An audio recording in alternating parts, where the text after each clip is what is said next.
un enfoque sea, Profe, ¿sí? perdón, ahí me está mandando una chica que no la aceptó todavía, que está esperando como hace 15 minutos. Pero no tengo sala de espera. Que es Ah, entre ahí y me vuelva a dice que ya la entrar porque aceptó. Ahí está, ahí no, está. no tengo sala de espera. No, ahí me mandó que ya la aceptaron.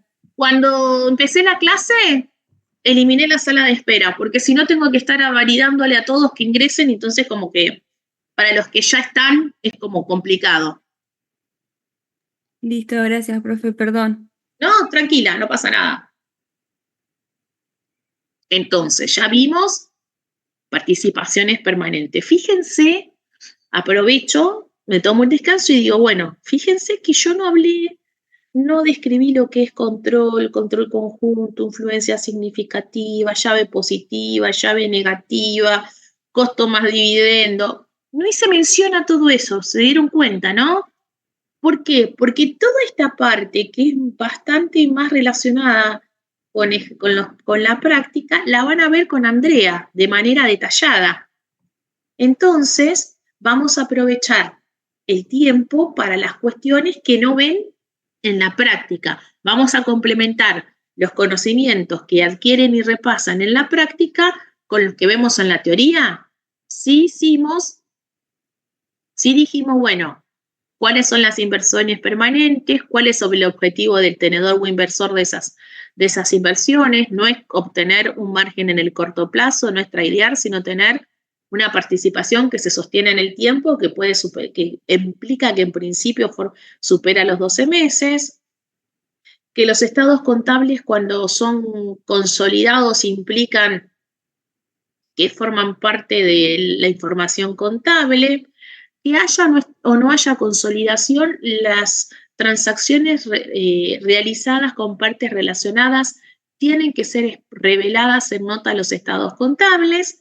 Definimos qué es una parte relacionada y dijimos, bueno, las transacciones pueden ser en iguales condiciones que las del mercado o en condiciones más ventajosas que las del mercado.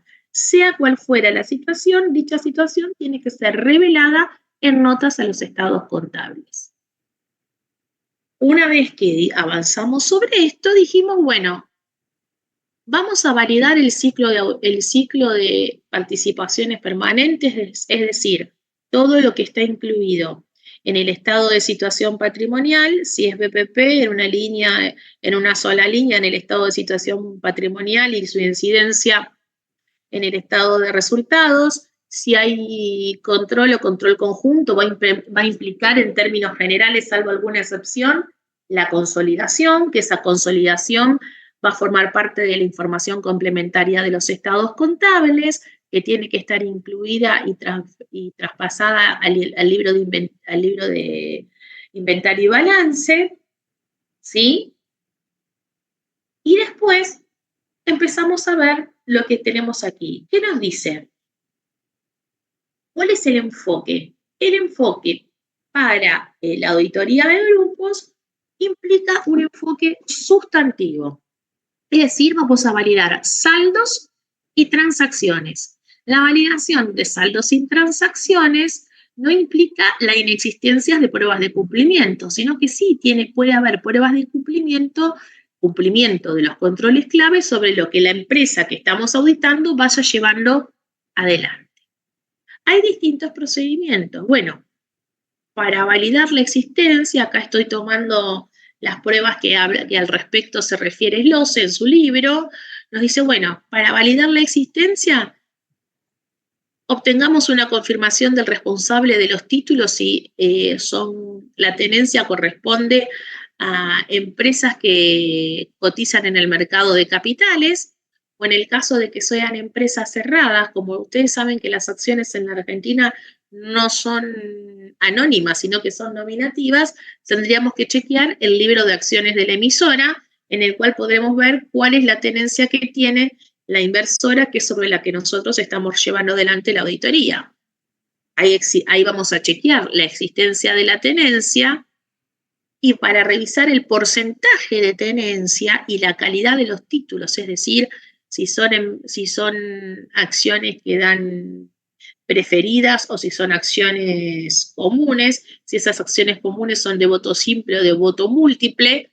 Todas esas situaciones van a llegar en conocimiento a través de la revisión de los estatutos de la emisora. Emisora, recuerden que no es la empresa que estamos auditando, sino que es la empresa que estamos auditando que es tenedora de acciones de un tercero y son el estatuto de ese tercero, del emisor, el que vamos a solicitar para revisarlo y ver cuál es el capital emitido, cuáles son las características de las acciones, como recién vimos, si son ordinarias, si son preferidas, si las ordinarias tienen distintas clases de voto simple o de voto múltiple y ver qué tipo de tenencia tiene la empresa que estamos auditando. También vamos a tener que ver las actas de asamblea de la emisora. La emisora, vuelvo a decir, es sobre la cual la empresa que estamos auditando tiene la inversión para verificar la existencia de distribución de dividendos, de capitalizaciones, de aportes de propietarios, que van a tener incidencia en la vida y en los estados contables que estamos auditando de la tenedora de esta inversión, ¿sí? ¿Qué más vamos a ver? Ya vimos la existencia, el porcentaje de tenencia, las variaciones del porcentaje de tenencia. Para medir la correcta medición contable de la inversión, nos va a permitir ver si corresponde, de acuerdo a la normativa vigente, evaluarlas a costo más dividendo o a su BPP, y a su vez, si en lugar de influencia significativa tenemos el control, de acuerdo a la inversión que estamos analizando de la empresa que estamos auditando, si a la empresa que estamos auditando le corresponde consolidar. Entonces, si la empresa que estamos auditando tiene inversiones permanentes, o sea, la idea es sostenerla al menos 12 meses sin intención de venderla, pero esa tenencia no alcanza a implicar influencia significativa, con lo que influencia significativa corresponde de acuerdo a la normativa vigente, vamos a tener que verificar la reexpresión de los saldos iniciales y las nuevas inversiones considerando la incidencia del impuesto inflacionario, verificar cómo aplicaron los dividendos, esos dividendos fueron en especie o en efectivo. Si corresponde influencia significativa o control, vamos a entrar en el esquema de BPP y vamos a tener que verificar la existencia de ajustes que requiera la emisora, es decir, si la emisora debiera haber corregido determinada situación, que nosotros como auditores de la tenedora entendemos que no fueron impactados, en el BPP vamos a tener que impactar aquellas situaciones que entendemos que la empresa emisora debiera haberlos realizado y no los llevó adelante. Si corresponde consolidación, porque la empresa que estamos auditando tiene control o control conjunto sobre la inversión permanente, va a haber que verificar el porcentaje de accionistas minoritarios, tanto en el patrimonio como en el resultado, y ver que queden correctamente reflejados entre el pasivo y el patrimonio neto en el caso del estado de situación patrimonial y en el estado de resultados, la incidencia de los terceros en el resultado. Si hay algún tipo de situación que implicara ajustes en la emisora que no fueran llevados adelante por dicha empresa, nosotros como auditores de la tenedora debiéramos hacer impactar esos ajustes, ¿sí? ¿Qué otra cosa tendríamos que chequear? Verificar el patrimonio neto consolidado y que el resultado consolidado no difiera del patrimonio y del resultado de los estados contables de la controlante de manera individual. Esperen que les corro por aquí. Y en el caso de pruebas de cumplimiento, vieron que dijimos, vuelvo hacia atrás, el enfoque es mayormente sustantivo, es decir, saldos y transacciones, pero que implique saldos y transacciones no implica la inexistencia de pruebas de cumplimiento. ¿Y cumplimiento de qué es? ¿Cumplimiento de qué controles? ¿Se acuerdan? ¿Qué controles?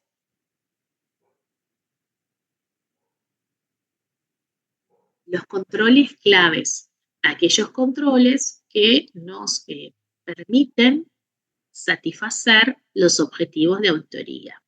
Entonces, en el caso de una tenencia de una participación permanente, nosotros estamos auditando una empresa que tiene la participación permanente. ¿Qué podemos chequear?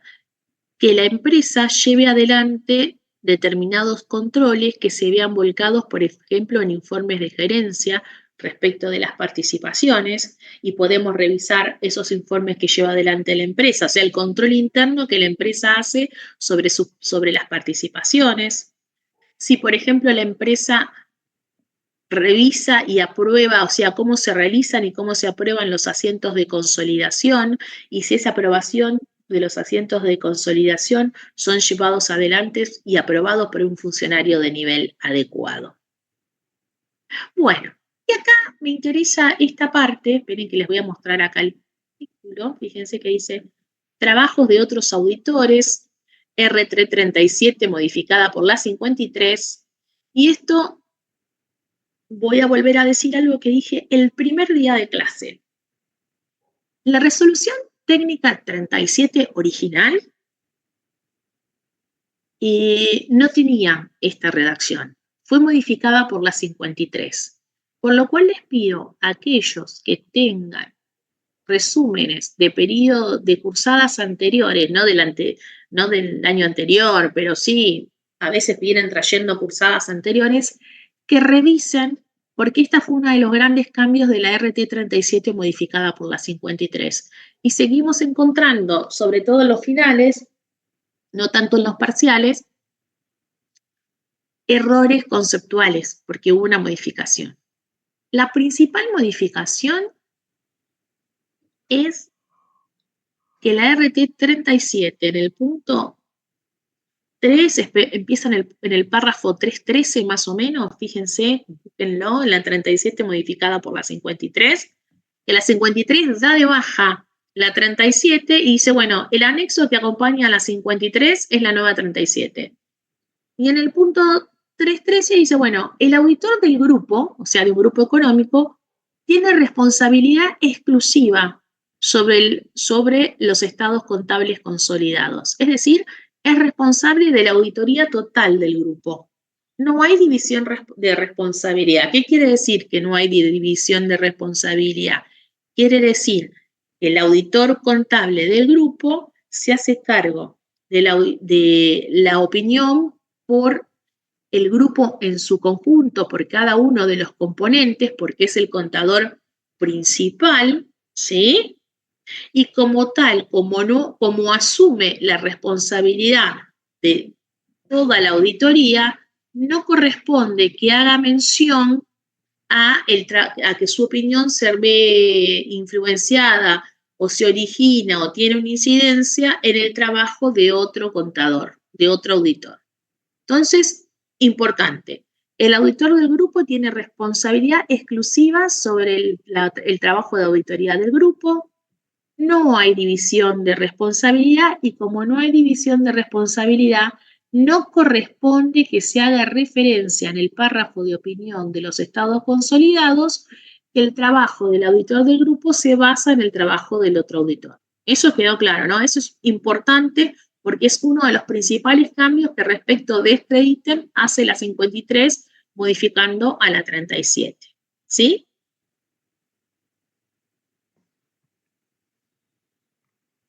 ¿Qué otra cosa tenemos que tener en cuenta?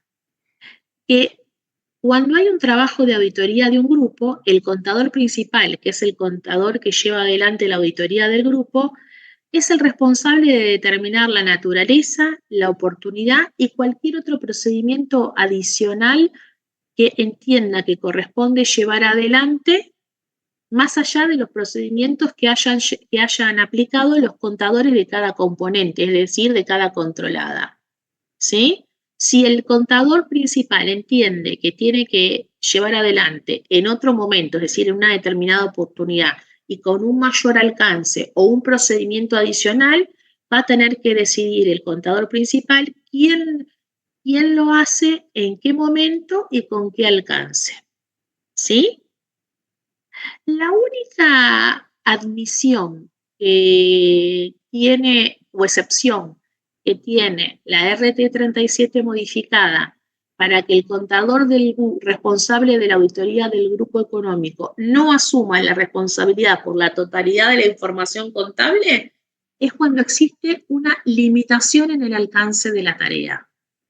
Es decir, cuando hay una limitación en el alcance de la tarea, ¿sí?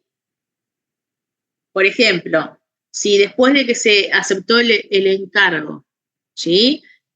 El contador del grupo ve que la dirección de la empresa, de la empresa que forma parte del grupo, impone una limitación, ¿sí? Y la dirección de esa empresa controlada o vinculada se niega a dar información extra o no le permite aplicar procedimientos alternativos para satisfacer sus objetivos de auditoría, entonces el contador del grupo, el auditor del grupo podrá emitir una opinión modificada que va a tener como origen una limitación en el alcance de la tarea, por ejemplo, impuesta por el ente.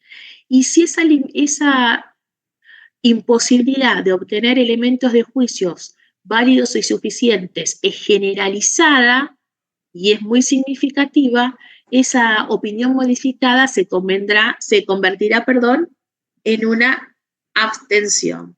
¿Sí? Y lo que también dice la resolución técnica, que acá no lo puse en el slide, pero también lo dice y que es muy importante, si hay una abstención en una opinión de un contador, de un auditor de un grupo económico debido a una limitación impuesta por el ente, que es la participación, que no le permite llevar adelante otros procedimientos, el auditor del grupo va a tener que analizar, ¿sí? Y poner en consideración su continuidad como auditor del grupo. ¿Sí? ¿Dudas, consultas hasta acá? ¿Se entendió esto? Que no hay división de tareas, que la responsabilidad es exclusiva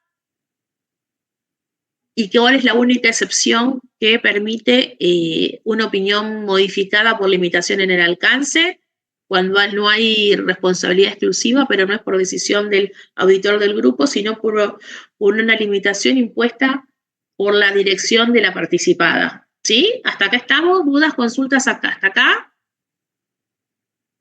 Silencio, ¿vale? ¿Se entendió? Perfecto. Entendido, pero Cuando busquen la resolución, fíjense que estén leyendo esta, la 37 modificada por la 53. Y si les prestan un apunte, préstenle atención, porque hay unos apuntes dando vuelta que todos los finales nos encontramos con el mismo problema.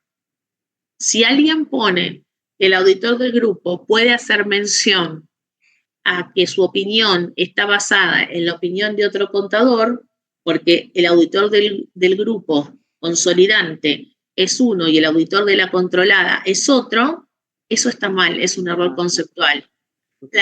La redacción original de la 37 lo permitía, la redacción de la 37 modificada por la 53 impide de lleno esta situación. Si ustedes entran al informe 23 de esencia, leen estos puntos, el punto 3.13 en adelante y el punto 4, los párrafos, de la resolución 37 modificada por la 53 y toman de base lo que dice también Cencia, que analiza lo que dice esos puntos, no van a tener dudas, va a quedar claro. Bueno, ¿qué es lo que dice la norma? La RT37 dice, bueno, el auditor del grupo tiene responsabilidad total, responsabilidad única. Como tiene responsabilidad total y responsabilidad única respecto de la opinión que va a dar sobre el consolidante y no puede hacer mención que se basa en el trabajo de otro auditor, porque si él como auditor del grupo entiende que el trabajo llevado adelante por el auditor de la consolidada, de la participada, o sea, de la que tiene influencia, es insuficiente, el auditor del grupo tiene que decir, bueno, vamos a hacer estos procedimientos adicionales en tal oportunidad, es decir, a tal fecha y con tal grado de alcance, el tamaño de la muestra. Y el responsable de hacer esa tarea va a ser tal persona, ¿sí? Es decir, el auditor del grupo tiene esa factibilidad, esa posibilidad. Como tiene eso, el auditor del grupo debe tener un acabado conocimiento del grupo económico, de sus componentes, es decir, de cada una de las empresas participadas y de los entornos de las mismas, de los controles que lleva adelante el grupo, y debe obtener un conocimiento de cómo lleva adelante cada uno de los componentes el proceso de consolidación. Entonces, en primera instancia, para conocer al grupo, a sus componentes, a su entorno y al auditor que lleva adelante la auditoría de la controlada, tiene que tener información respecto de si el auditor del componente, cuando la norma dice componente, estamos hablando de controlada o vinculada. Si el auditor del componente conoce y cumplió los requerimientos de ética y si es independiente, de acuerdo a la normativa vigente. ¿Cuál es la competencia del auditor del componente? Es decir, es una persona que tiene los conocimientos técnicos, si tiene los requerimientos éticos, si es independiente de acuerdo a la norma vigente en cuanto a la realidad y a la apariencia de independencia. Después dice también que si el equipo de auditoría de grupo puede participar en el trabajo del auditor del componente, que es lo que les hacía referencia hace un ratito. ¿Cuándo? Cuando el auditor del grupo entienda que necesita obtener evidencia suficiente y adecuada para satisfacer sus objetivos de auditoría como auditor principal.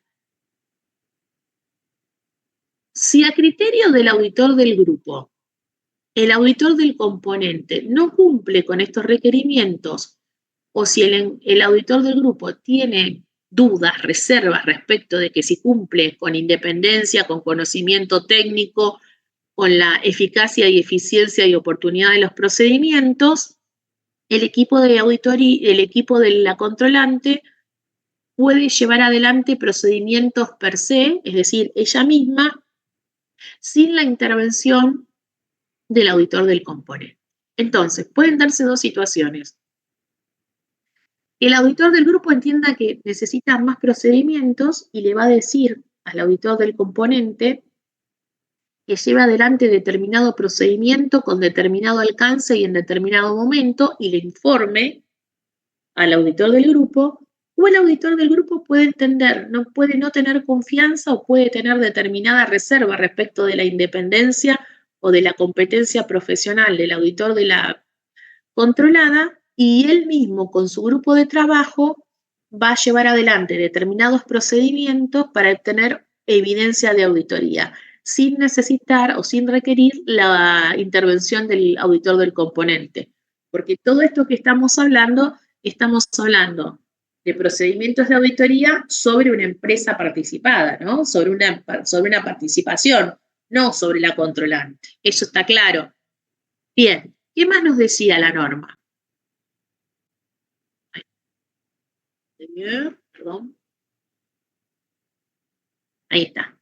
Dijimos que deberá mejorar su conocimiento del grupo, de los componentes y su entorno, del auditor, y deberá obtener conocimiento del proceso de consolidación.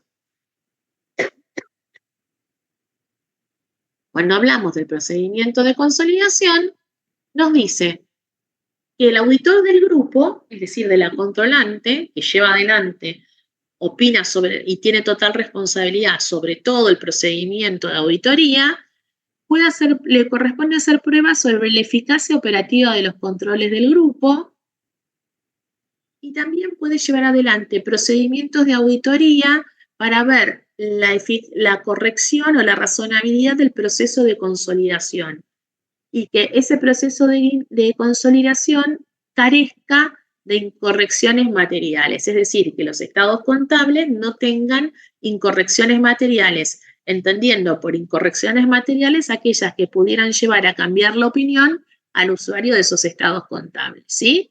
Y si considera que corresponde, el auditor del grupo va a hacer los ajustes y las reclasificaciones de consolidación que considere necesaria.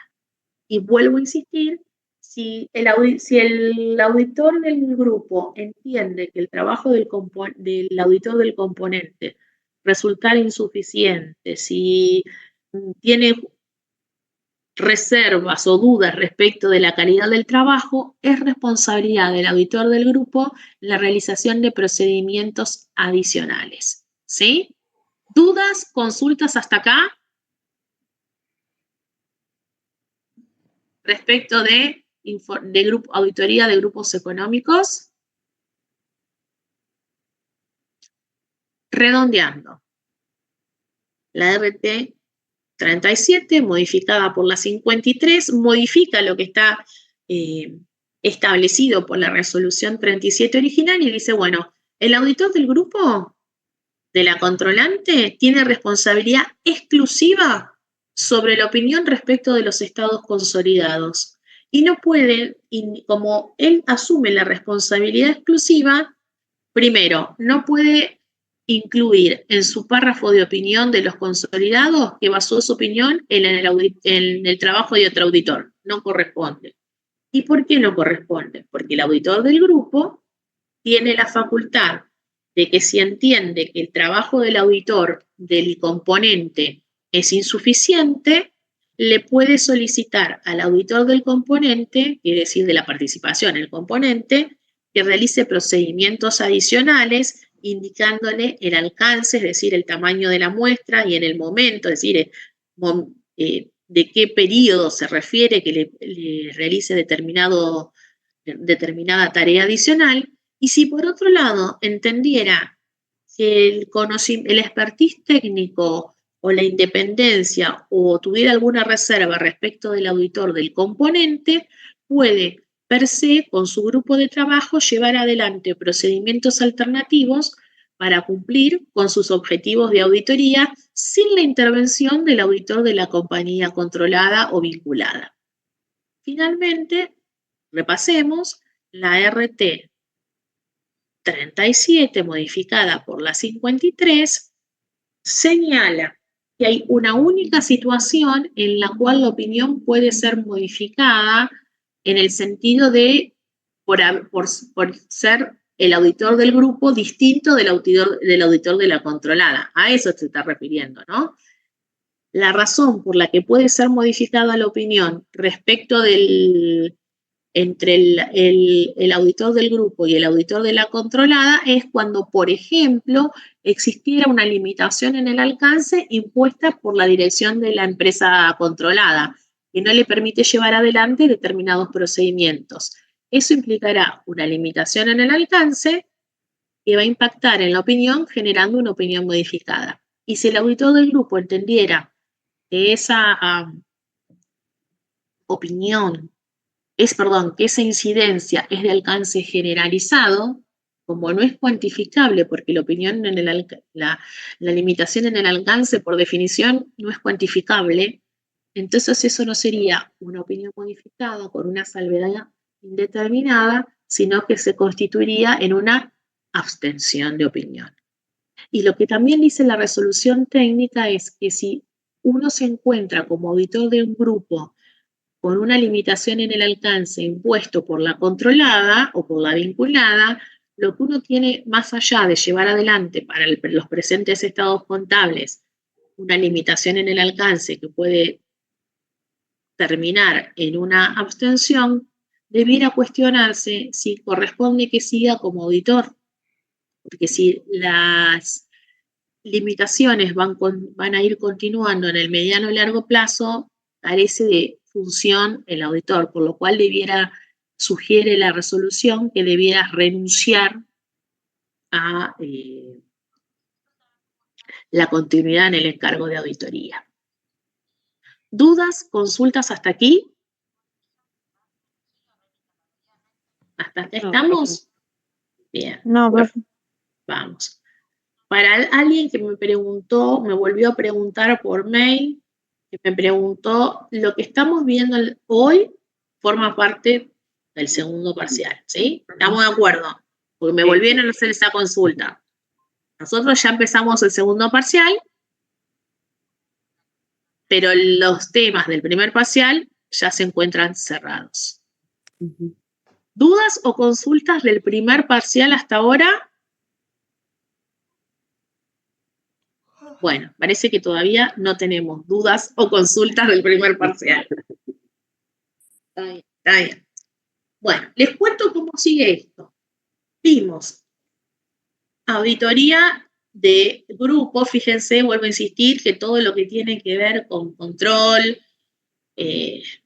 influencia significativa, costo más dividendo, procedimiento de consolidación, llave positiva, llave negativa, implementación del método. Eso lo ven en detalle con Andrea.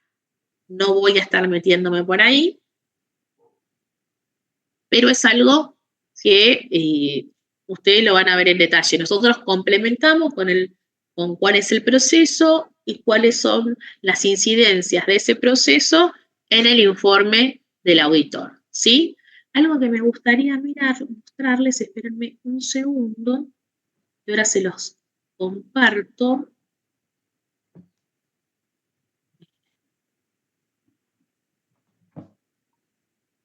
Si lo tengo acá, espérenme un segundo.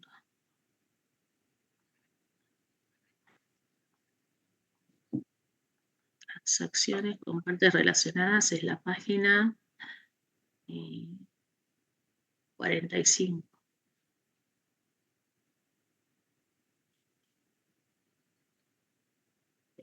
Vieron que les dije que las informaciones que se solicitan con partes relacionadas tienen que estar incluidas en notas a los estados contables. Sí.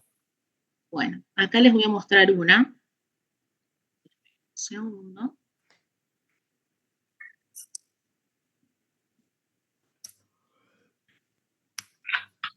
Fíjense, estos lo bajé de unos estados contables públicos de la CNB, de YPF, son al 31 de junio del 2023. Fíjense que habla de saldos y transacciones con partes relacionadas. Dicen, la información detallada en el cuadro muestra los saldos con asociadas y negocios conjuntos a tal fecha. Y fíjense en lo que ponen, un detalle de si son negocios conjuntos, si tienen algún tipo de asociación que no implique control y cuál es el monto que esté involucrado. ¿Sí? Después, acá otra vez continuamos con el resto de las entidades y lo compara con el periodo anterior.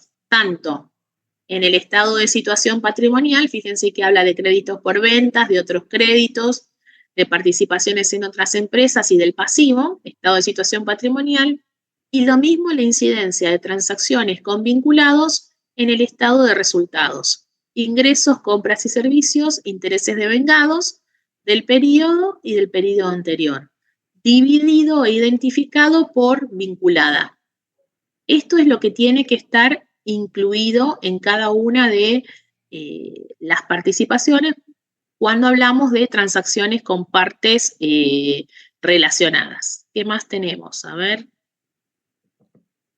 Bueno, acá tiene un montón de cosas porque habla también, sí, como hay una consolidación. La consolidación implica que cada una de las cuentas o de los rubros que están en el estado de situación patrimonial se muestran como si fuera una única empresa. Acá te dice, bueno, si vos tenés en el pasivo algún tipo de situación especial que tiene que ser expresada en el balance individual, como serían los beneficios a empleados, también tenés que ponerlo en el consolidado con partes relacionadas. Fíjense que también lo incluye. Pero bueno, les quería mostrar principalmente cómo se muestra para el estado de situación patrimonial y para el estado de resultados, dividido por vinculada y por concepto las transacciones con partes relacionadas, ¿sí? Bien, eso me parecía que era interesante para que lo tuvieran. Vimos transacciones, vimos auditoría de grupos económicos. Voy a pasar a un tema distinto que nos va a dar, si quieren, la puerta de entrada de lo que vemos después, que es responsabilidad, que se denomina fraude, que ustedes también lo tienen desarrollado en CENSIA, en en el informe 23, y les digo por qué. Porque porque alguno me ha preguntado por qué tomás Cencia y no tomás la bibliografía de los Paula Newton y la Tuca. Porque muchos de esos libros tomaron la 37 no modificada por la 53, y lo que hizo el organismo rector, FAPSE y todo, es pedirle a Cencia, que es un grupo de estudio dentro de la FAPSE, que sostenga teóricamente lo que está incluido en la RT 37. Entonces me pareció más acorde que lo que tenemos normativamente vigente lo podamos estudiar y sostener con teoría sobre lo que está, por qué está incluido una cosa o no está incluido otra. Y la que lleva adelante esos son estos apuntes de la RT de Cencia que me parecen mucho más interesantes. Esa es la razón de por qué tomo eso y por eso se los envié. Bueno, espérenme un segundo. Vamos a ir a Zoom. Vamos a compartir pantalla porque yo lo veo y después ustedes no. Y vamos a poner lista.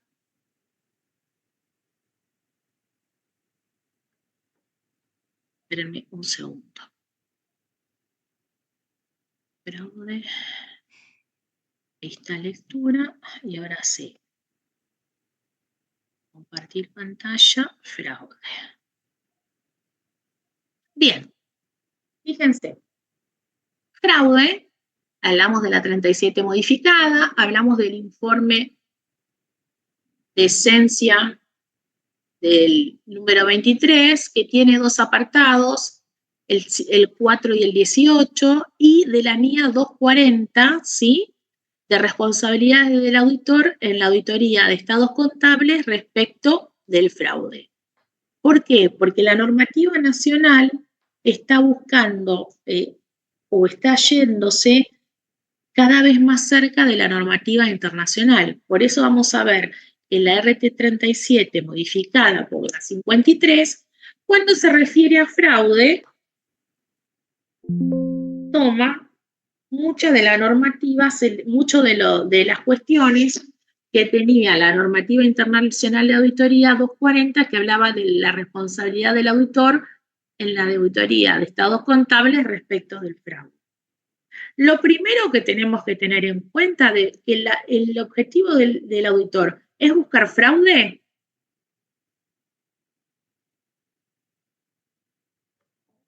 Silencio. ¿Cuál es el objetivo del auditor?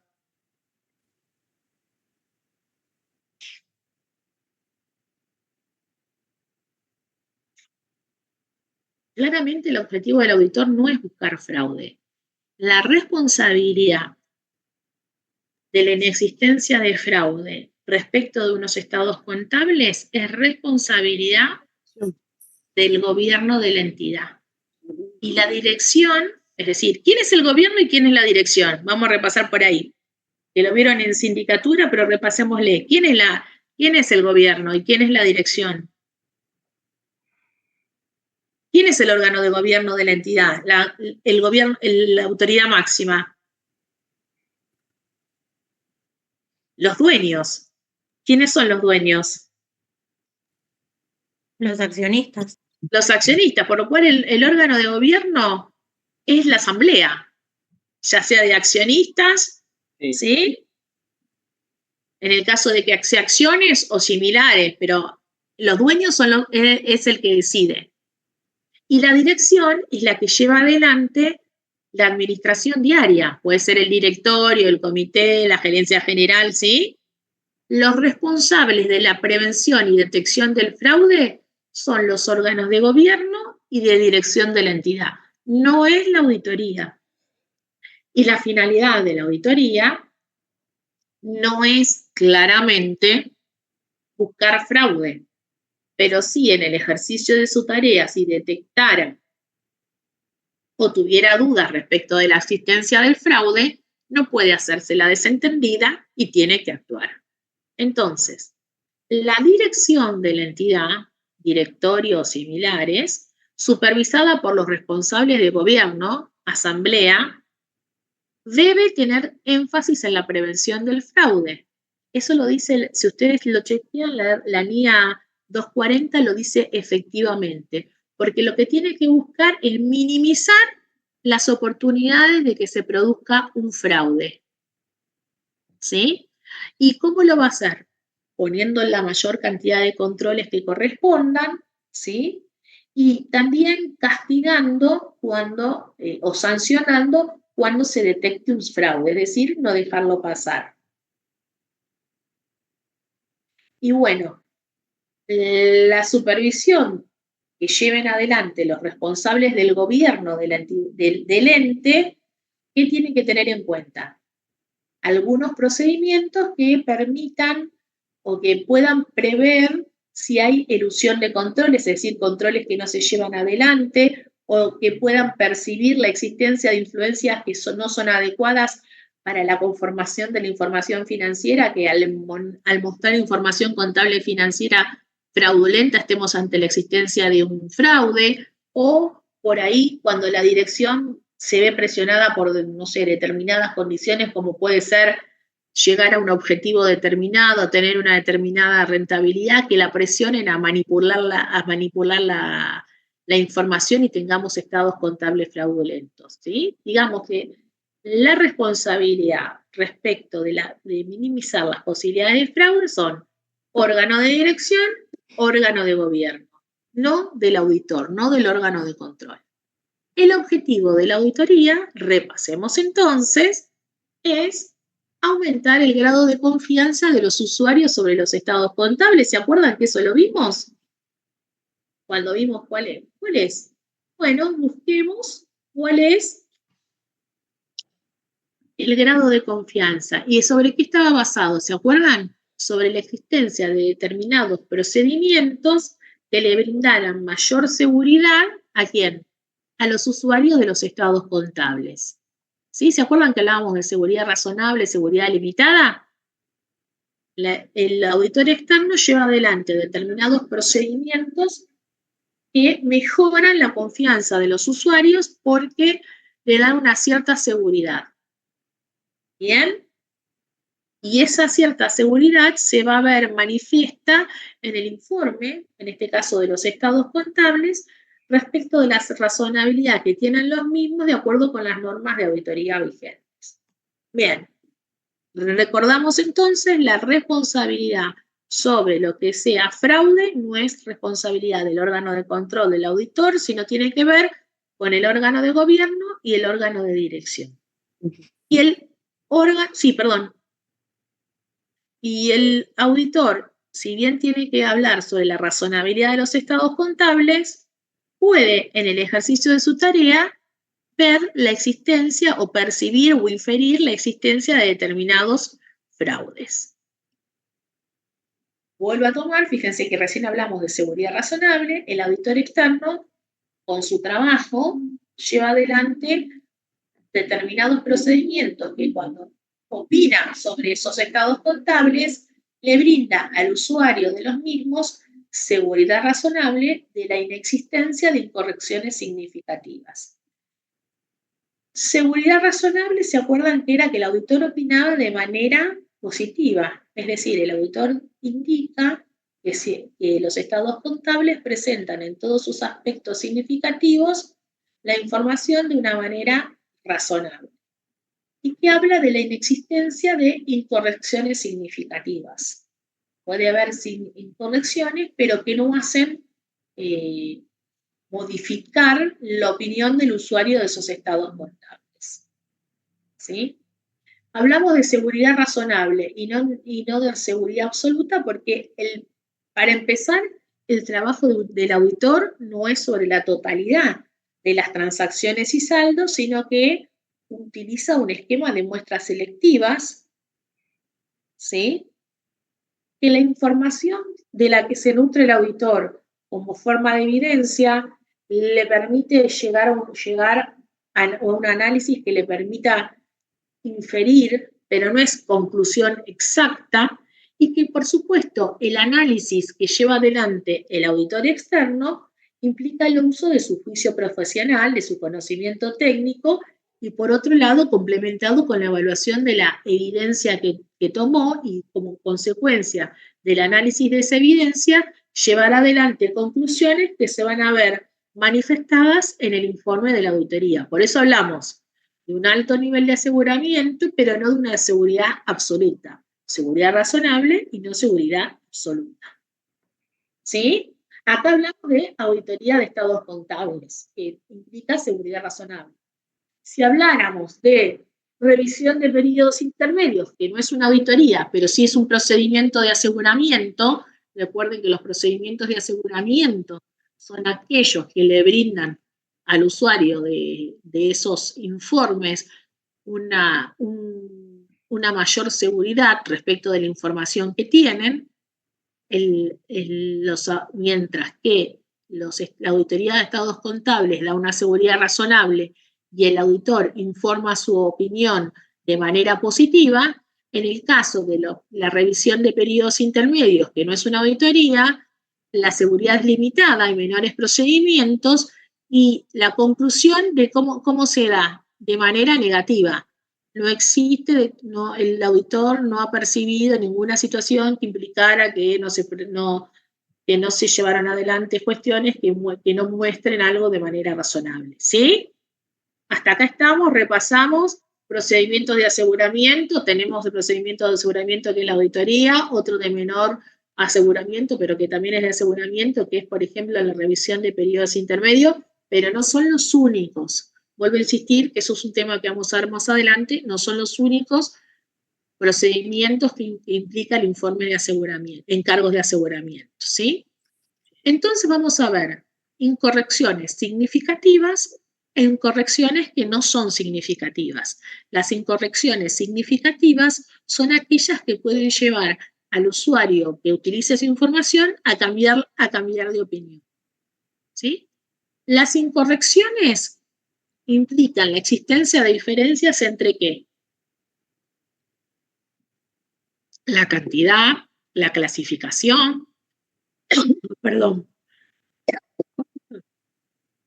la presentación o la información revelada respecto de una partida incluida en los estados contables, es decir, el monto, si es clasificado como corriente, si es clasificado como pasivo o patrimonio neto, ¿sí? Si está informado todo o no en los estados contables, o también puede ser una diferencia entre la cantidad, la clasificación, la presentación o la información revelada respecto de la partida para la presentación razonable. Las incorrecciones pueden ser el resultado de una inexactitud al recoger o procesar datos a partir de los cuales se preparan los estados contables, no sé, un error en los mayores, una información que se omitió por error o con intención,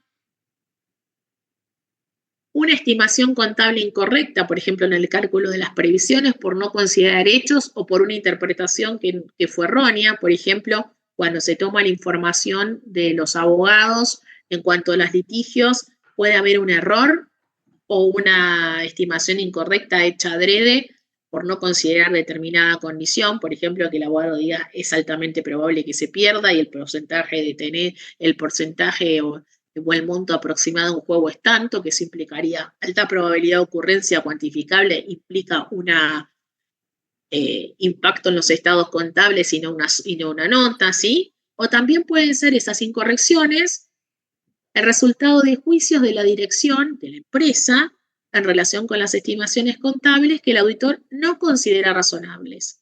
O sea, la dirección de la empresa toma una decisión respecto a determinada situación y el auditor entiende que tiene que ser expresado de otra manera. Por ejemplo, la dirección entiende que no corresponde a ajuste, el auditor entiende que correspondría a ajuste, ¿sí? Y si el auditor entiende que es inadecuado y esa incorrección es significativa, eso podría tener incidencia en sus estados contables si la dirección de la empresa no ajustara los estados contables. Esas incorrecciones que se generan en diferencias pueden ser de carácter sin intención, inintencionados, es decir, errores, o pueden responder a actos intencionados, es decir, a fraudes. Vamos a repasar entonces la diferencia entre error y fraude. El error es una incorrección no intencionada que está contenida en los estados contables o en otra información objeto del trabajo del contador que puede implicar la omisión de una cantidad o de una información a exponer que debió ser expuesta. Por ejemplo, volvemos al ejemplo de acciones en las cuales el abogado o el equipo legal que lleva adelante los juicios de la entidad que estamos auditando nos da un detalle de los juicios en los que la entidad es actora o demandada. Sobre algunos que es demandada no tenemos el importe de la que podría tener, al no ser cuantificable, no puede estar impactado no puede estar impactado en los estados contables, pero si tiene alta probabilidad de ocurrencia, debiera estar revelado en nota a los estados contables. Y por ahí la entidad no los puso. Si no los puso, cuando le digamos, los va a modificar y ese error va a ser subsanado. O puede tratarse de un acto intencionado, es decir, donde personas que conforman el órgano directivo de la entidad o el órgano de gobierno o algún empleado infiel o algún empleado infiel en connivencia con un tercero presentan información fraudulenta en los estados contables o se apropian de activos o buscan generar determinadas acciones para apropiarse de activos para así obtener una ventaja, pero está sostenida en una cuestión ilegal, no en un error, ¿sí? ¿Cuáles son los ejemplos o los tipos de fraudes más habituales de acuerdo a la NIA 240? Distorsionar la información contenida en los estados contables, por ejemplo, el fraude en la administración, cuando están implicados uno o más miembros que tienen a su cargo el gobierno de la empresa, manipular los activos del ente, y un fraude de empleados, que es cuando los implicados son solo los empleados de la entidad. Por ejemplo, distorsionar la información contenida en los estados contables. Cuando una empresa, ¿sí?, por ahí registra asientos ficticios en el libro diario, generalmente en fechas cercanas al cierre del periodo contable, ¿para qué? Para manipular los resultados operativos o lograr el cumplimiento de objetivos. Eso sucede a veces cuando una empresa se ve forzada o se ve obligada a cumplir con determinados objetivos, cuando determinados beneficios para los principales funcionarios implican el cumplimiento de determinada ganancia por parte de la compañía. Esto a veces puede pasar, ¿sí? Otra información fraudulenta puede originarse cuando se ajusta indebidamente hipótesis y se cambian juicios en los que se basa la estimación, por ejemplo, de las previsiones. Cuando se omite o se difiere hacia adelante el reconocimiento de determinada situación que podría modificar el resultado de los estados contables, y esa información debiera haber estado impactada en los estados contables que estamos auditando y no en el siguiente. Cuando la información se presenta de manera confusa, ¿sí? Y entonces el usuario de esos estados contables no termina de entender qué es lo que está sucediendo. Cuando directamente se oculta determinada situación que de haber estado impactada en los estados contables, el usuario de los mismos hubiese modificado su opinión. Cuando se realizan determinadas tareas de manera muy compleja para que se pierda la situación en el medio, ¿sí? Otras situaciones pueden implicar la manipulación de los activos del ente, ¿sí? La manipulación de los activos del ente puede estar asociada a la apropiación indebida de estos activos y la sustracción de los mismos, ¿sí? Y muchas veces esa sustracción de activos del ente se realiza por empleados, cosa que es más difícil de darse cuenta por parte de la entidad y de los auditores de la entidad, ¿sí? en cantidades pequeñas, muchos movimientos pequeños que pasan por debajo del radar, ¿sí? O que por la actividad propia del empleado le permiten disimular o ocultar esas apropiaciones. Por ejemplo, malversaciones de ingresos, ¿sí? Una apropiación indebida de ingresos procedente de cuentas a cobrar, que fueron cobradas por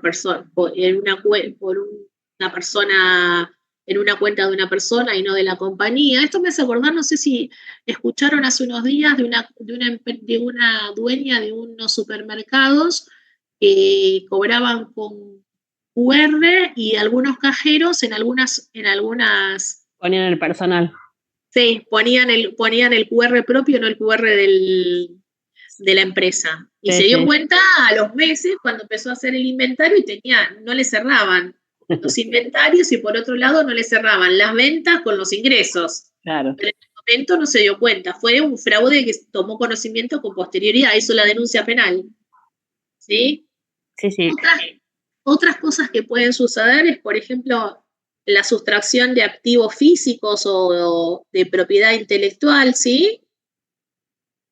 Algo que a veces pasa, material que se convierte en desecho, pero que tiene algún valor de venta y ese valor de venta no lo adquiere la propia compañía, sino que lo adquiere lo vende uno de los empleados y lo que obtiene es para beneficio propio, ¿sí?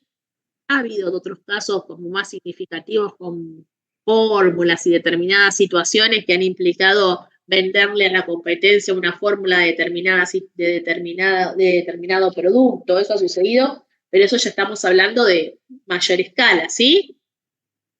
También puede suceder de acuerdo a cómo son los controles de quién obliga a la empresa, que un ente que estamos auditando se ve obligado a pagar bienes o servicios por los que no ha recibido, ¿sí? La contraprestación, pagarle a proveedores ficticios, pagar comisiones que no se hubiesen pactado. Y otra cosa que también corresponde a un fraude es cuando las personas utilizan activos de la entidad para uso personal. ¿Sí? Eso también constituye un fraude. Pero ¿qué pasa? Todo lo que se asocie a la apropiación indebida de activos muchas veces está relacionado a registros contables falsos que inducen error para ocultar este tipo de situaciones. Pero como bien vimos, cuando las apropiaciones son pequeñas y están desde algún lugar llevadas adelante por los empleados de la entidad, solo por empleados, sin la participación de terceros, es cuando más difícil se vuelve la detección de los mismos. Si quieren ver detalles de los mismos, entren a la NIA 240, que es súper detallada y tiene un montón de cuestiones que habla de fraude. Bien, ahora, hablamos no de incorrecciones, miren que es de errores o fraudes, sino que hablamos, cuando estamos hablando del auditor, de incorrecciones significativas. Con correcciones significativas, de acuerdo a la bibliografía, lo van a poder encontrar como incorrecciones significativas o incorrecciones materiales. Una incorrección material es cuando es lo suficientemente significativa como para cambiar o para influir en la decisión de una persona que utilizó estos estados contables y este informe del auditor. Entonces, ¿cómo tenemos que ver si una incorrección es significativa? Es decir, es material y tiene incidencia, es significativa. Si esa incorrección implicaría que que si cambiara podría influir en las decisiones económicas que los usuarios toman en base a esos estados contables, es decir, si puede cambiar la opinión de los usuarios. Si los juicios sobre estos asuntos se basan en la consideración de necesidades comunes de información sobre los estados tomados como grupo, es decir, que por ahí alguna controlada influya en determinada situación, es decir, que cuando la incorrección tiene incidencia en términos generales en la decisión del usuario, se vuelve material o resulta significativa. Si una persona, auditor, encontrara incorrecciones materiales, porque ya hablamos que nosotros estamos hablando nos referimos a, esperen que vuelvo acá, a seguridad razonable y no seguridad absoluta, ¿sí? Entonces, si se encontrara con incorrecciones, ahí no lo puse, significativas, se lo informa a la dirección el auditor.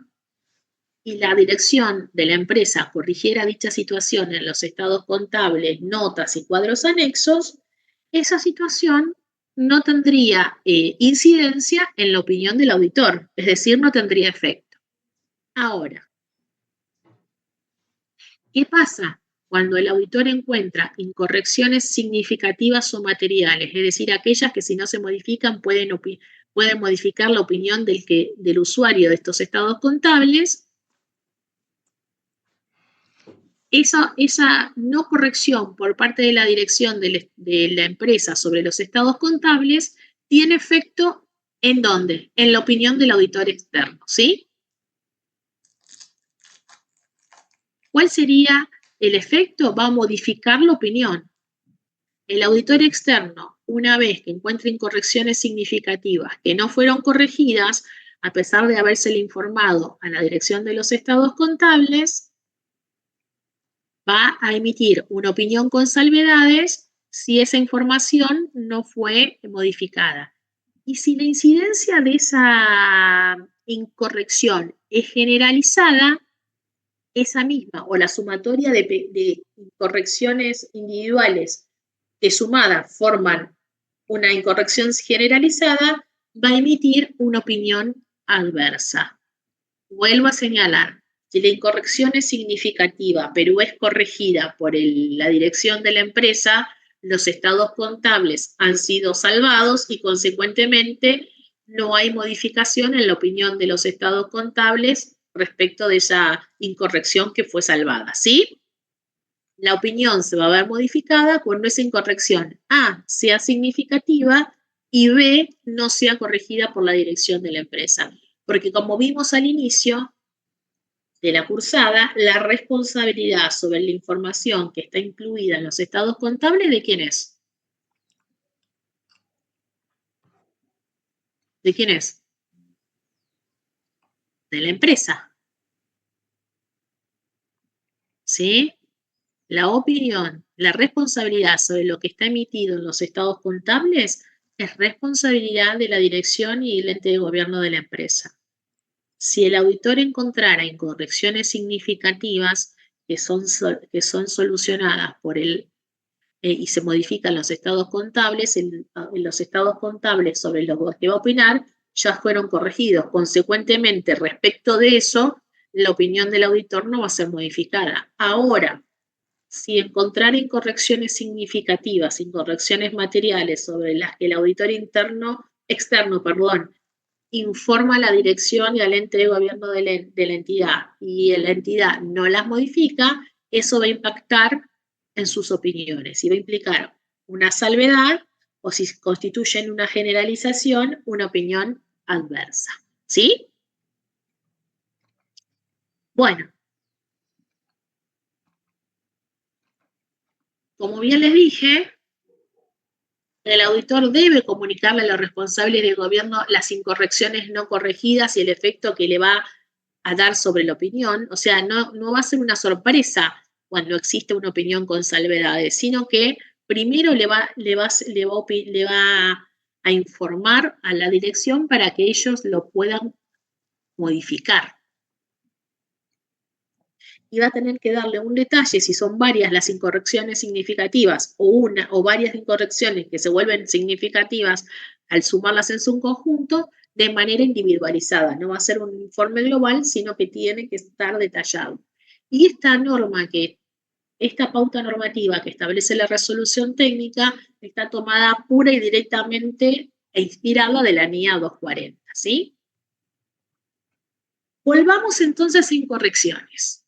Si yo tomo la resolución técnica 37 modificada, ¿dónde aparece el concepto de incorrecciones y fraudes? Ustedes me van a decir, ¿de dónde lo sacaste, María José, para que lo estemos viendo? Bueno, la RT 37 lo habla y nos dice que dentro del proceso de auditoría implica la existencia de incorrecciones que pueden provenir de errores o fraudes. Ya vimos la diferencia entre errores o fraudes que que dan origen a las incorrecciones, y que en el esquema de auditoría de estados contables hay que identificar y valorar los riesgos de incorrección significativa, para lo cual el auditor va a tener que llevar adelante determinados procedimientos. ¿Cuáles son estos procedimientos? Realizar indagaciones ante la dirección y otras personas de la entidad sobre la valoración que realizaron sobre los riesgos y existencias de posibles incorrecciones, ¿sí?, significativas. Si tienen conocimiento de algún fraude o si han tomado conocimiento del indicio de algún fraude que le permita inferir que puede existir algún fraude en la empresa. Va a tener que llevar adelante el auditor también algún tipo de procedimientos analíticos y realizar procedimientos de observación e inspección para ver si algo sucede, algo puede aparecer. Bien.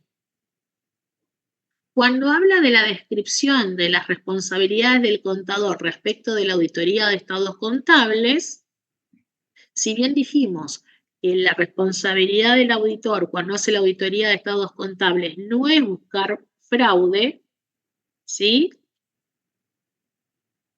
al indicar cuáles son los objetivos del auditor, dice que también comprenden, esto lo dice el RT 37, por eso estamos hablando de fraude en auditoría. La RT 37 modificada por la 53 habla de los objetivos del contador respecto de la auditoría de estados contables, y entre esos objetivos habla de identificar y valorar los riesgos de incorrección significativa, ya sean originados en fraude o error. La diferencia, ¿se acuerdan cuál era de fraude o error? La intencionalidad. También habla de la necesidad de diseñar y aplicar procedimientos y de obtener juicios válidos y suficientes para ser base de la opinión que va a dar el auditor externo. Y acá me tomé, en base a lo que dice Esencia en sus informes, de los que les hice mención hoy, algunas situaciones que pueden implicar factores de riesgo respecto de la existencia de fraude, ¿sí? Así es como lo tenemos que leer. Que son un poco los que vimos hoy, fíjense. A la izquierda tenemos factores de riesgo relacionados con incorrecciones debidas a información contable fraudulenta, y del otro lado tenemos factores de riesgo relacionados con incorrecciones originadas por la apropiación indebida de activos. Cada una de ellas las tenemos incluidas, es decir, bueno, ¿cuáles son las situaciones que actúan como incentivos o que presionan para la generación de información contable fraudulenta o apropiación de indebida de activos? ¿Cuáles son las situaciones que se dan en el ente que se perciben por algunas personas como oportunidades para llevar adelante ese fraude, ya sea información contable fraudulenta o apropiación indebida de activos? ¿Y qué sería lo que nosotros debiéramos mirar quizás como puntos débiles o debilidades que tiene la compañía que estamos auditando respecto de estas situaciones que facilitan o incrementan los riesgos de incorrecciones por información fraudulenta o por apropiación indebida de activos, ¿sí? Dicho esto, por ejemplo, ante la necesidad de obtener financiación, ¿sí? Implica mostrar unos estados contables interesantes para el potencial otorgante de préstamo, ¿sí? Ante la existencia de flujos negativos que vienen ocurriendo de manera recurrente en forma histórica, ante la existencia de una baja de la demanda que implica una menor rentabilidad, ante, por ejemplo, la existencia de premios o bonos que se les dan a los directivos en función de la rentabilidad de la empresa.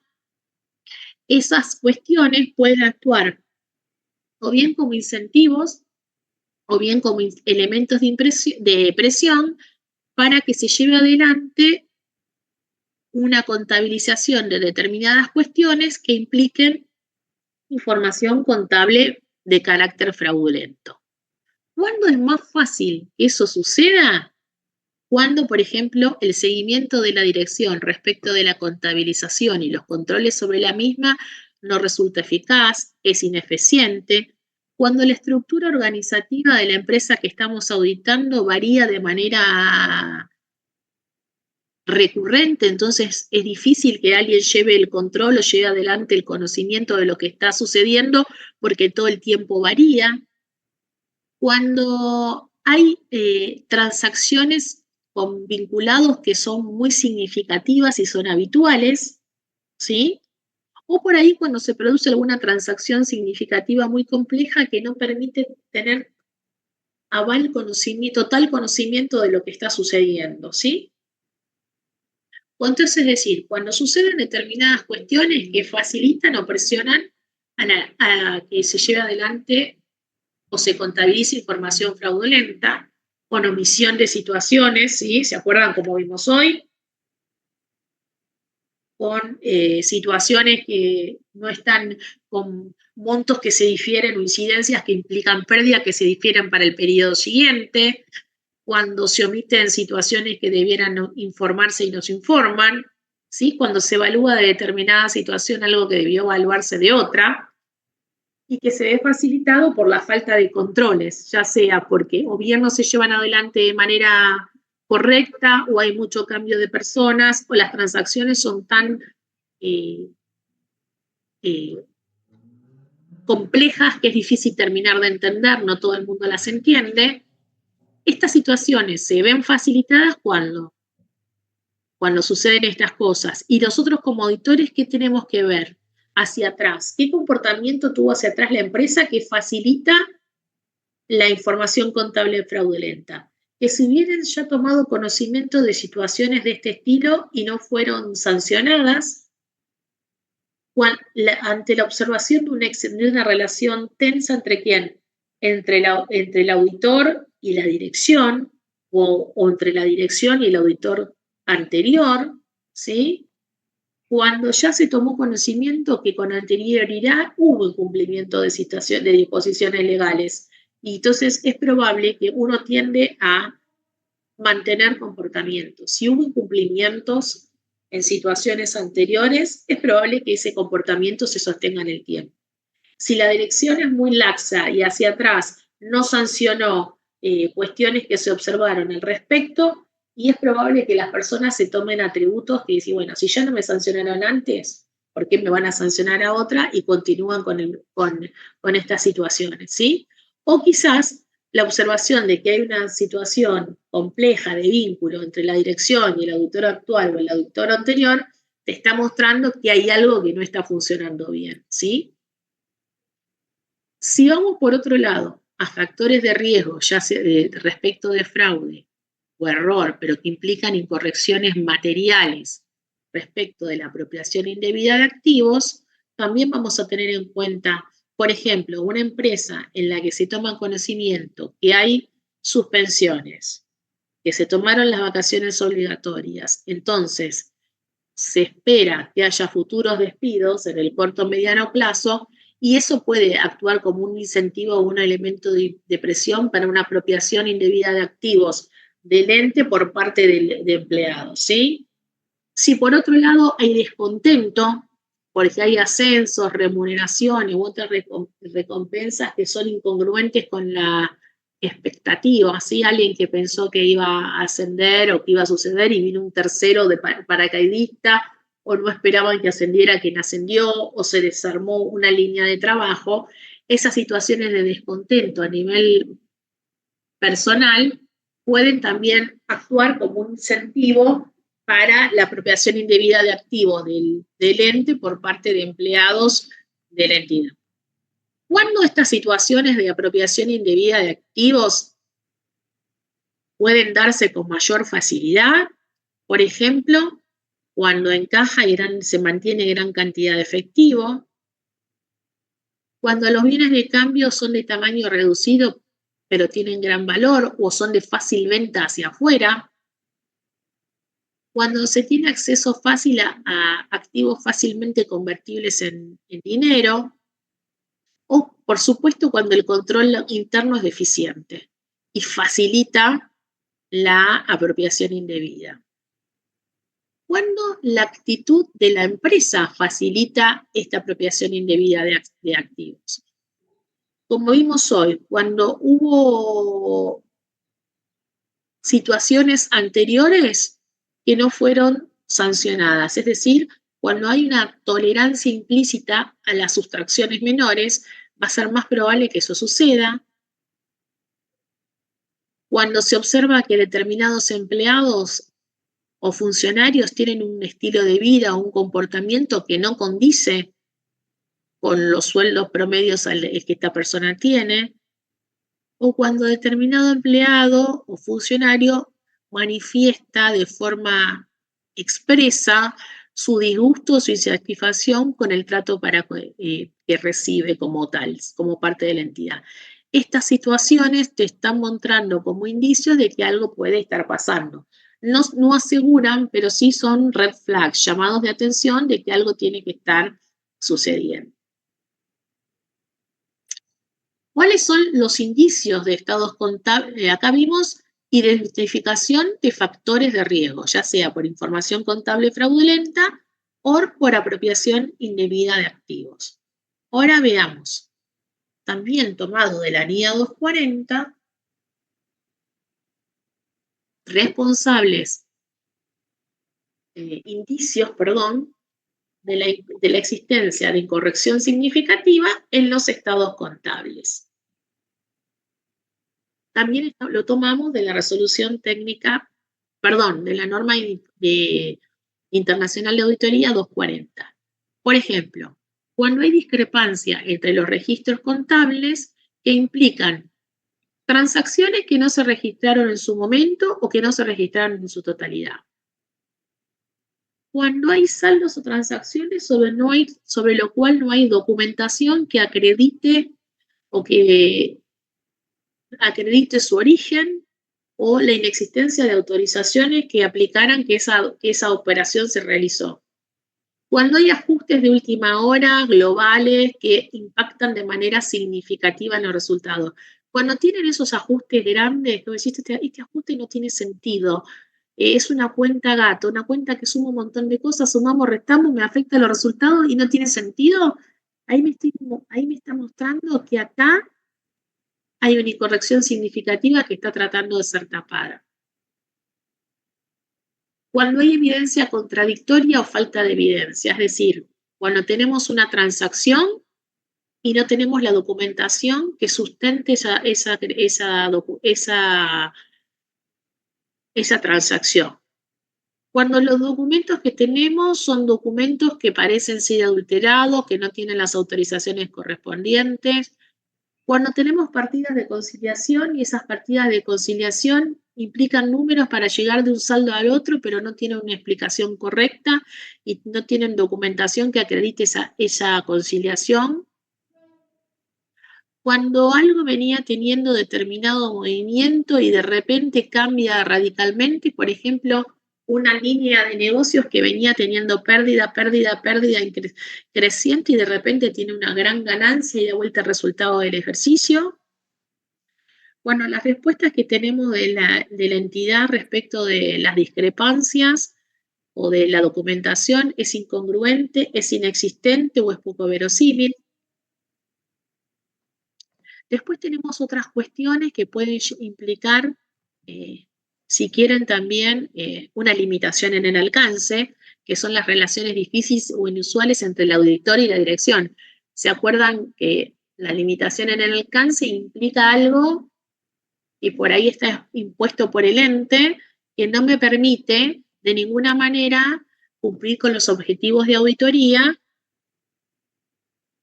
quizás porque no pudimos llevar adelante las tareas que teníamos planificadas, sino porque tampoco nos permiten llevar adelante tareas extras o complementarias que nos permitan llegar a cumplir el objetivo de auditoría. Por ejemplo, que nos deneguen el acceso a los registros, a instalaciones, a empleados, a clientes, no permitan hacer circularizaciones, no permitan acceder a la documentación que acredita las ventas y las compras.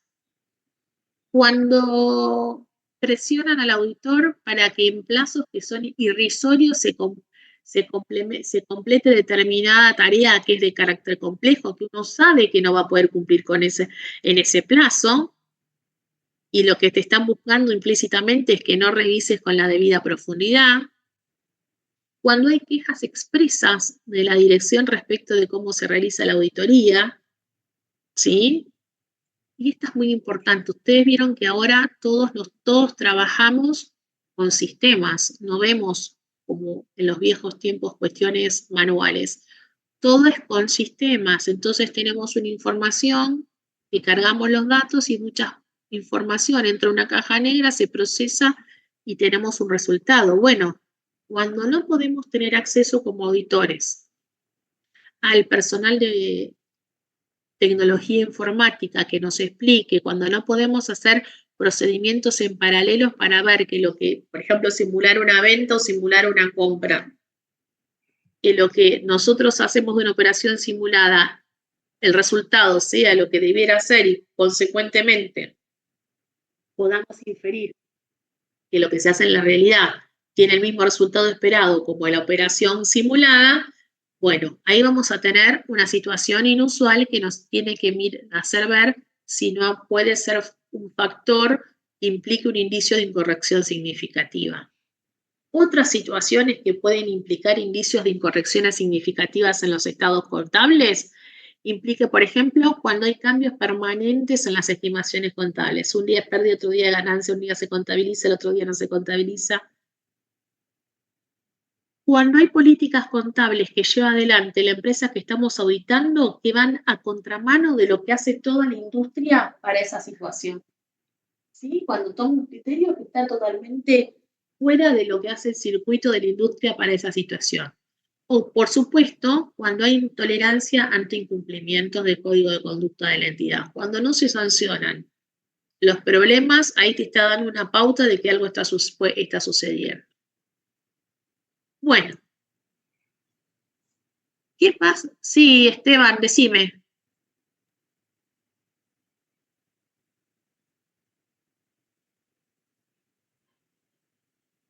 Me quieren preguntar, pregunten, chicos, no hay problema. Acá tengo a alguien que levantó la mano, pero no encuentro la pregunta.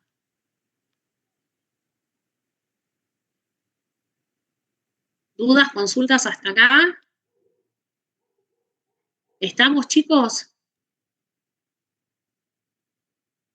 Sí, ¿están ahí? Están tan callados que me preocupan. Están callados. No enloquezcan copiando, por supuesto presten atención, pero si ustedes ven la información que yo les envié antes de iniciar la clase de la resolución técnica 37 modificada por la 52, el informe de esencia habla de esto, No, esto no es que no lo tienen. No es la idea que no cuenten con el material, sino que, fíjense, a ver, esperen que lo tengo por acá, apartados 4 y 18. Y por supuesto que esto tiene disponibilidad gratuita. Si no lo reciben acá, lo quieren bajar de otro lado, también podrían. Bueno, importante. ¿Qué debe hacer el auditor externo ante la inferencia de que existe riesgo de fraude? Primero, analizar toda la empresa y si existen algunas de estas situaciones que implican o que hacen inferir, hacen pensar la posibilidad mayor de existencia de riesgo de fraude, bueno, aplicar procedimientos de valor de riesgo, hablar con los integrantes de la empresa, solicitarles que expresamente se manifiesten ante la inexistencia de riesgo o si hubo algún fraude, si este fraude fue sancionado, ¿sí? realizar una evaluación de toda la evidencia de auditoría que tuvimos y si tenemos algunas de estas inconsistencias, ir profundizando. Inconsistencias me refiero, por ejemplo, a esto. Discrepancias que no pueden ser justificadas o que no pueden ser documentadas, ausencia de documentación, conciliaciones con números que no tienen, para llegar a la razonabilidad de los estados contables que no tienen un origen real, limitaciones para la realización de procedimientos de auditoría por parte de la dirección de la empresa en cuanto a tecnología, accesos a los empleados, que no nos den tiempo y pidan que terminemos rápidamente. Bueno, cualquier tipo de esas situaciones, tomado conocimiento de que hubo algún tipo de fraude o algo y no hubo una sanción, esos son red flags que tenemos que prestar atención y nos llevan a poner mayor ojo en la realización de procedimientos de auditoría. Por eso, una de las opciones que te sugiere la normativa respecto de qué debe hacer el auditor externo con relación al riesgo de fraude es obtener manifestaciones escritas por parte de la dirección de la empresa. ¿Quién es la dirección de la empresa? ¿Se acuerdan? ¿Quién era la dirección de la empresa?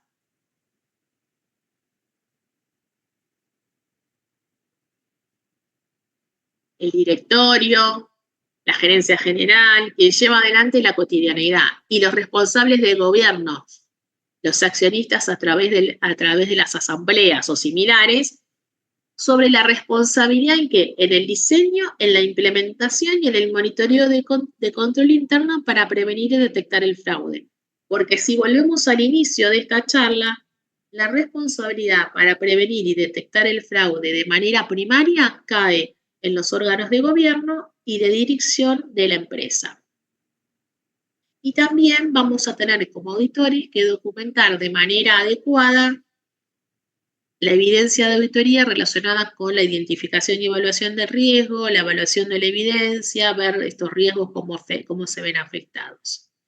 En el caso de que efectivamente se haya detectado fraude o haya indicios fuertes de la existencia de fraude, fíjense algo que puse arriba y abajo. El primero, evaluar su continuidad en el cargo de auditoría. Fíjense acá, evaluar continuidad en el cargo de auditoría.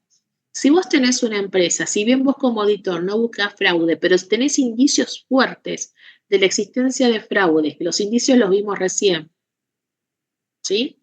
Discrepancias en los registros contables, evidencia contradictoria o falta de evidencia, relaciones difíciles o inusuales con el auditor y la dirección, ¿sí? Bueno, si esto sucede y tenés indicios fuertes de la existencia de fraude, ya si lo detectaste, bueno, hace una evaluación como profesional, si te conviene seguir, si corresponde que continúes con el encargo de auditoría, donde vas a dar seguridad razonable respecto de la razonabilidad de los estados contables. Se va a complicar. ¿Qué otra cosa tenemos que hacer como auditores? Obtener manifestaciones escritas, ya lo dijimos. Comunicar el fraude o la posible existencia de fraude a la dirección y a los órganos de gobierno. No alcanza con dejar de ser el auditor, sino que corresponde poner en conocimiento a la dirección y al órgano de gobierno. Y de corresponder, fíjense qué tema, informar en caso de corresponder los hallazgos detectados a las autoridades reguladoras o supervisoras. ¿Qué quiere decir? Que en caso, supónganse que ustedes tuvieran un estado contable que tiene estados contables que tienen informaciones fraudulentas, que están hablando de una pérdida inexistente para pagar menos impuestos. ¿Debiéramos poner en conocimiento a las autoridades reguladoras de esto que está reflejado contablemente que no lo es? En el caso que lleváramos adelante la auditoría, por ejemplo, de una compañía de seguros o de una entidad financiera que está mostrando una ganancia que no la tiene y que no se vuelve solvente, ¿debiéramos informar a la superintendencia de seguros y a la superintendencia de entidades financieras, según sea la entidad, que hay un fraude o que hay inicio fuerte de fraude? Bueno, la norma dice que esto debiera llevarse adelante. Fíjense cómo se va complejizando. Lleguemos entonces, o repasemos, cuál es la conclusión a la que podemos llegar. La auditoría de estados contables está sujeta, como bien dijimos, a riesgos diversos, pero uno de los más importantes y más complicados es el fraude. El fraude puede implicar situaciones que tienen que ver con los propios empleados de la empresa, con terceros, con empleados y terceros, y tienen tantas aristas que es difícil de descubrir. Por eso, el auditor externo, para llevar adelante el trabajo de auditoría, tiene que tener ética profesional, es decir, una ética que lo haga honrado, escepticismo profesional y juicio profesional. El escepticismo profesional lo toca también la la NIA 240 y lo toma la 37 modificada por la 53. Cuando habla de escepticismo profesional, implica ¿qué cosa? Una actitud que tiene que tener el auditor de identificar si determinadas condiciones de posible error o fraude, que pueda preguntarse las diferentes cuestiones, que pueda llevar adelante una evaluación crítica de cuán válidas y cuán suficientes son las evidencias de auditoría, ¿sí? Y que pueda llevar adelante una evaluación objetiva con las pruebas de auditoría que tuvo. Un juicio profesional, es decir, tiene que tener ética, tiene que tener una actitud de inquisición, es decir, de preguntar, de cuestionarse, pero sostenida por un juicio profesional, es decir, por un conocimiento técnico y una expertise en la materia que le permitan llevar adelante distintos tipos de acción. Y por eso es importante que todos los equipos de auditoría, no solo el auditor, lleven adelante una capacitación continua para tener un nivel adecuado de supervisión. Ahora, si bien es importante que el auditor externo lleve adelante su trabajo con escepticismo profesional, con ética profesional y con un juicio técnico que sostenga su actitud inquisitiva, regulada sobre una ética de lo que debe ser, ¿sí? Es indispensable que los entes auditados tengan conciencia de que es responsabilidad de ellos minimizar al máximo la existencia de inconsistencias significativas por fraude, sobre todo, e implementar los recursos que se requieran los recursos necesarios para llevar adelante mecanismos de prevención y detección de fraude, porque el mayor beneficiario de este tipo de prevención, ¿quién es? El propio ente auditado. ¿Sí? ¿Dudas? ¿Consultas? ¿Hasta acá vamos?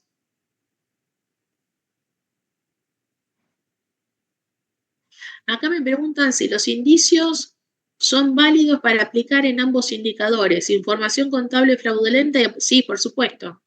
Los indicios te están diciendo que puede haber, hay un montón de indicios. Si quieren entrar a la 240, los indicios te dicen, bueno, mira, si te pasó esto, no podés hacerte el tonto. Tenés que empezar a chequear. Okay. En definitiva, lo que me está diciendo la RT 37, modificada por la 53, es que si bien el objetivo de auditoría principal es la razonabilidad de los estados contables, y que al opinar sobre la razonabilidad de estos estados contables le demos una mayor seguridad a los usuarios de los estados contables, eso no implica que ante la toma de conocimiento por parte del auditor o la inferencia porque algo sucede y me está mostrando de manera implícita que algo está sucediendo, el auditor no se puede hacer el tonto y tiene que llevar adelante procedimientos para minimizar la existencia de fraude. ¿Sí? ¿Dudas? ¿Consultas hasta acá?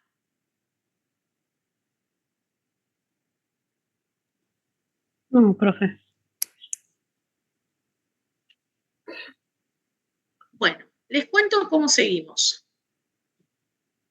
Les voy a mandar un ejercicio de sindicatura, que lo van a tener que resolver y lo vamos a resolver en clase. Y después, ahora, y después les voy a mandar un link, ¿cómo se llama? Un link, dos links, unos videos que les grabé y hablan sobre responsabilidad. Responsabilidad penal, ¿sí? Sí. Y responsabilidad profesional. Esto también forma parte del segundo parcial, pero como tenemos tantos feriados y cosas, me pareció que era interesante que lo tuvieran disponible. Lo van a tener disponible para el segundo parcial, por supuesto, porque es materia del segundo parcial, y que lo miren en detalle y la clase siguiente al parcial, ¿sí? Todas las dudas y situaciones que le genere estos videos, que tienen su detalle y que son largos, las podamos resolver, ¿sí? Porque Sí. entiendo claramente que ahora no me van a prestar mucha atención a las 12 del mediodía sobre algo del segundo parcial. Eso lo tengo clarísimo. Así que bueno, yo ahora les mando una pequeña, Ah, porque encima después de clase no tenemos hasta después del parcial. exacto, esto es del segundo parcial. eh, pero como el otro también es largo, digo, bueno, vamos a aprovechar que tenemos parcial y toda esa historia y les doy tiempo, pero léanlo para el segundo parcial, para que la clase, después del después del Claro. primer parcial, tengan conocimiento y si tienen dudas me preguntan. Quedó claro que esto que vimos hoy es del segundo, ¿no? Sí, perfecto. Así no recibo más preguntas. Perfecto. Voy a mandar ahora el ejercicio. Espérenme un segundo y ya se los mando.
¿Se los agrego al chat, chicos? Sí, profe, Bueno, espérenme por que yo favor. hoy que aprendí con ustedes esto. Este documento, sí, archivo.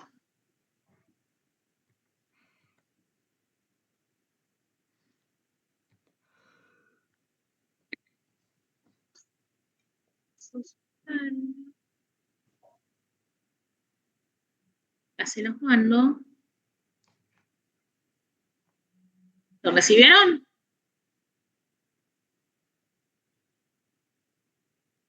Sí, ahí está. Ahora Bueno, sí. Sí, ahora sí. fácil, cortito. Son 11 menos 10, 11 y 5, 12 y 5 lo resolvemos. Ok. Okay. No se vayan, no se descuelguen, por supuesto que pueden trabajar entre ustedes.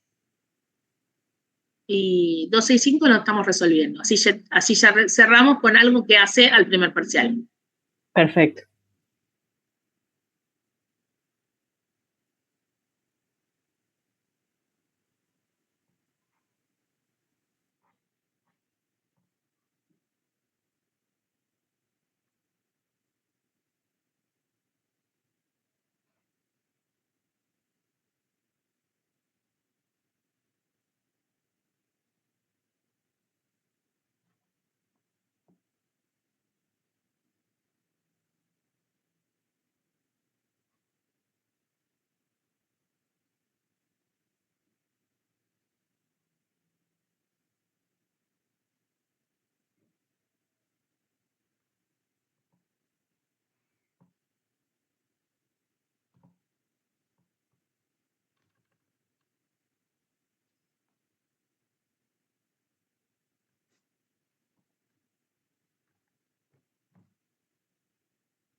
Con coso, No. Cuando yo llegué a trabajar acá ya estaba. por eso. Pero vos no habías venido con Roberto. No, ¿a poner este? No, a ver el anterior. No. No. No, yo ya lo conocía a este. Empecé a trabajar, cuando vine a verlo a él. El otro no lo vi.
No, pasa que lo arrancó, viste, el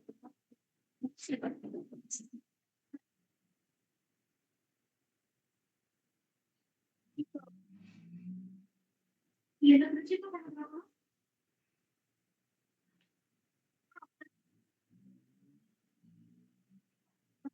Gracias.